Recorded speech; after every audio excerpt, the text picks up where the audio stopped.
Hello. In this second video, we are going to take what we did in our last video, which was essentially get all of this set up, and we are going to get these buttons working so that when I click on them, the photos cycle through. Now, just to show you what that looks like, is this is our fully functional model, and it starts off as Brazil, and then when I click, it goes to Canada, Italy. If I go back, it goes back to Canada, Italy, Mexico. USA is my last one, and if I click, it cycles back to Brazil. And so in this video, I'm going to show you how to do that. So what I've done as a kind of to set the stage is I've taken the live build version version 1, and now I have a live build version 2. And what I'm going to do now is I'm going to work through the code that gets those next buttons working. So the first thing I want to do is I'm going to add a couple of variables in my script to kind of keep track of things. So if you think about what's happening, every time I click next or previous, I'm moving to a different index in some list. Because the way this works is, if I just come in here into my script, I have no script written yet. Okay, let me start by writing a script. We'll close the script. The way this works is I have these two parallel arrays. So this is an array that has, or list, more appropriately said, contains the countries that I'm looking at. And I've written them alphabetically. I think that's a good thing to do sometimes. And then this list contains the file names of the images that I've downloaded. And so this is what's called a parallel list structure. So if I'm in index 0, Brazil, the photo that is associated with it is Brazil.jpg. Index 1, which is Canada, the photo is Canada.jpg. This is an approach called a parallel list, where the indexes correspond. You could, of course, do this with a two-dimensional list structure, but we're not going to get into that for the sake of this. All right, so the next thing I want to do is, if I go back to what this looks like, is when I click this button, I want something to happen. It has to invoke a function. And to do that, I have to bind a function to both the previous button and the next button. So let's go in and do that. So I'm going to come in here, and the first thing I'm going to do is I'm going to write two functions. I'm going to write one function, and it's going to be called next function. And right now I'm just going to console.log next. It just tells me what's happening. And then I'm going to write a second function, which is a previous function. I'm going to call it previous function. I'm going to say console.log, and I'm going to log the previous. So this way I just know, all I want to do right now is just set up a situation where these buttons, when I click on them, they run. So what I want to do is bind these functions to the different buttons. So this is my next button, and I want to bind this function to it. And this is my previous button, and I want to bind this function to it. So the process for binding is, what you have to do is you have to first get the object that is part of your web, your web page. So what I'm going to do is I'm going to say var, and I'm going to type in here nbtn for next button. It's really important that we choose a naming convention that makes sense, and I'm going to use document object model approach. So that's DOM. So document dot, and we're going to get element by ID. And now the thing is we haven't given this next button an ID yet, so I'm actually going to do that. So I'm going to come in there. I'm going to say ID equals, okay, so what ID do we want to give this? The ID that I'm going to give this in this case is going to be next. And the ID that this is going to get is previous. Now notice both of these objects have a class as well, and that has to do with the CSS that we're using. I'm going to give this a save, and I'm going to get element by ID, and I'm going to say next. And now I'm going to do the same thing for the previous button. So I'm going to say var pbtn equals document.get element by ID, and I'm going to get previous. So now that I have these, I have to actually find the function. The way I do that is I take an attribute of this object, which is the onClick attribute, and I set it to the name of the function. So I'm going to say nbtn.onClick. So this is how I modify an attribute, and I'm going to set onClick to next function without the parentheses, and I'm going to say pbtn equal .onClick is equal to previous function. So now if I load this, what should happen is that when I click on the next button, I should see the word next, and when I click on the previous button, I should see the button previous. So let's get this set up, and then we'll see if this is working. Loaded the page, and I'm just going to hit the next button and watch down here. So I'm going to see, I click it, and I get next, next, next, next, next. I click this one, I get previous, previous, previous. So I now know that what's happening is every time I click on these buttons, some function is being invoked. So now the question is, what do I want this function to do? What I want it to do is to take this image, and I want it to move to the next image or the previous image, depending on what I click.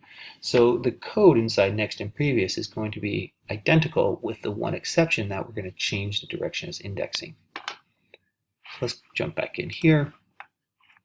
And before we do this, let's take a second and fix one other thing here. When I load, you'll see that it has the Canadian flag there, or not the Canadian flag, the maple leaf there, and you see previous and next. So what I want to do before I actually finish up these functions is let's load up the page properly so that it actually puts in the right image. So if I come back into here, and what I'm going to do is I'm going to kind of write a little bit of code right here that's going to, this is basically going to set up page when it loads. Okay, so how am I going to do that? So what I'm going to do is I'm going to, again, use document object model, and I'm going to say var, and I'm going to say image equals, and I'm going to say document.get element by ID, and let's take a look at our image, and sure enough, we've given it an ID there called image. So I'm going to document get element by ID, and I'm going to say image. And then what I'm going to do with that is I'm going to say image.src equals. Now I haven't shown you how I've organized my images, but what I've done is I've put them all in a subfolder called images. And this is a really important thing to do. When you're collecting images or you're collecting audio resources, putting them in a folder is a really great way to organize things. So I'm going to say images, and I'm going to put 2 slashes, which kind of looks a little funny, but remember a backslash is an escape code, meaning that when a programming language, and Java, Python, a lot of languages have this idea, when it sees a backslash, it does something special with the next character. So in this case, it sees a backslash, which is an escape code, and then it says, oh, do something special with the next character, and I just want it to write an actual backslash. And now I'm going to go, I'm going to say image names at, and I'm going to go, now I could do something like image names at 0, which is the very first one.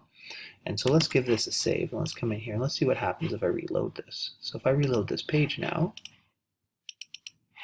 notice how I get the Brazil picture, because what it's doing is on the very first time it loads, if I come down here, it gets that object or widget. I'm calling it an object for a specific reason. And then what we do is we set the source. And again, source, this is an attribute of this object. So the other thing I want to do is I want to kind of update this. I want it to say Brazil. So how do we do that? Well, what I'm going to do is I'm going to say, there's my h2 tag. And what I'm going to do is I'm going to give this h2 tag an ID, and I'm going to call it title. Because essentially what I want to do is manipulate this, and I can only manipulate this if I can get that tag itself. So what am I going to do? I'm going to say var, I'm going to say country equals document.get element by ID, and I'm going to get element by ID. And in this case, remember we gave the h2 tag, which is right here, the ID title. And then what I'm going to do is I'm going to say country, because that now is referring to that object on the screen, dot inner HTML, which is essentially saying set the inner HTML, and we're going to set it to countries at 0 because it's the very first one when I load. So let's come into here now and reload this. We have a problem. So let's pause and let's see if we can figure out that problem. So there didn't seem to be an error. I just reloaded it and it seemed to work. Sorry about that. But I did add a little console.log to help me understand my problem. So now we've solved this problem where when the page loads, it kind of loads up the very first picture and it puts the name of the country. Okay, so now what we want to do is let's go back and let's finish up those functions. So if we come into here and we come into our functions, let's deal with the next one. So what am I going to do here? Well, the first thing I'm going to do is I have to I'm going to increase the index by 1. You might say, oh, well, wait a second, this isn't a variable that hasn't been declared yet. So what I do is the way I keep track of which index, that is the index inside the list, is I set a variable called index and I set it to 0. And so what I'm going to do is I'm going to increase that index by 1, and now what I need to do is I need to grab that image and change the source. Now you might remember that I've already accessed the image object up there, so I have a copy of it, and I can just come down here and I can say image dot src equals, and actually I'm taking this exact same line right here, but what I'm doing is I'm changing that to images at, and I'm going to say images at index. And then I'm going to say I want to take the text, so again I'm going to take this text right here, which is that line there, and I'm going to modify the country. And I'm going to say country at index. So let's save this, and you probably already have noticed a bit of a problem here, but let's save this and let's come back into here and let's reload this page. Reloaded, notice now what I can do is I can click and I go to the next one. I go to Italy, I go to Mexico, I go to USA. But what you probably have recognized though, that you probably might think, well, what's going to happen now? And if I click, I get this undefined issue. And the reason I'm getting that undefined issue is because what's happening here is I'm continually increasing index by 1, and as a result, I'm getting past the index. So this list has 1, let's actually this one, 1, 2, 3, 4, 5 elements in it. And so the indexes are 0 to 4. So when I pass that, I run into my issue. So there's a couple ways to solve this. The way that I like to solve this is I actually take the index and I mod it by the length. And I'm going to make a separate video that's going to go through this, but remember what mod does is it gives the remainder. So the idea is that if my index ends up hitting, say, like we say 0, 1, 2, 3, 4, when my index value hits 5, which is obviously outside the index values, because I mod it by the length, 5 mod 5 is 0. So what that does is it has the effect of essentially, if I reload this, oh, I made a mistake somewhere. Let's go back and take a look. I see where my mistake is. What have I done? I haven't actually defined that variable length. So I'm going to say var length equals, and I'm going to say countries.length. So I'm going to access the length of that and put it in a variable. So let's save this now. Let's come back into here. Let's reload. And I can watch, I hit USA and it goes back to Brazil. Because what's happening, because I'm modding by the length, I'm only getting the values 0, 1, 2, 3, and 4 because the length is 5. Okay, let's take this now and let's do this for previous. So all I have to do is literally take this code here, copy it, and paste it. But the difference is, instead of increasing by 1, what am I doing? Well, I'm decreasing by 1. And if I save this, let's see what happens. Now you might suspect that I am going to have a problem here. So let's save and let's see what happens here. So if I reload this, I can of course go forward to Italy, and now hit previous, it goes back to Canada. And so now my previous button works great. But let's see what happens when I go previous, to the left of Brazil. I get that error again. And the error is coming from the fact that the index is becoming -1, which is a problem. So what do I do here? Well, I can add a simple if statement, and I can say if index is less than 0, we're going to set the index equal to the length minus 1. So what this is essentially doing is resetting the index to the very last element in the list. So if I save this now and reload, I should go USA, Brazil, USA, Brazil. I can go all the way through, pass, and so on. Keep going forever, no problem, and I can go backwards forever. So I hope this video helped. If you have any questions, please don't hesitate to ask. In our last video, what we're going to do is we're going to get the search button working so that we can jump to any country and get that image up. Have a great day.